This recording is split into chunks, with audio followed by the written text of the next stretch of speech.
أنا الأستاذة منال غانم المستشار الإعلامي لصالون المصري الثقافي، اتفضلي. طبعا مساء الخير عليكم.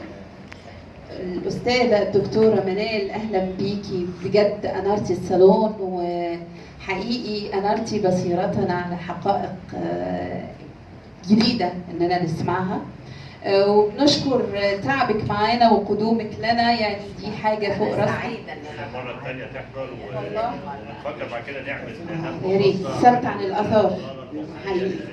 حقيقي يا ريت يا حبذا.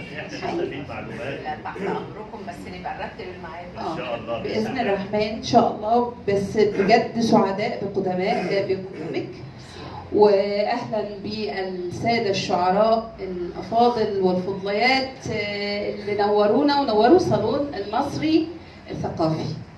وطبعا تحيه لاستاذي العظيم استاذ محمد المصري الذي اعتز به كاخ وصديق ومستشارا ثقافيا معتبر.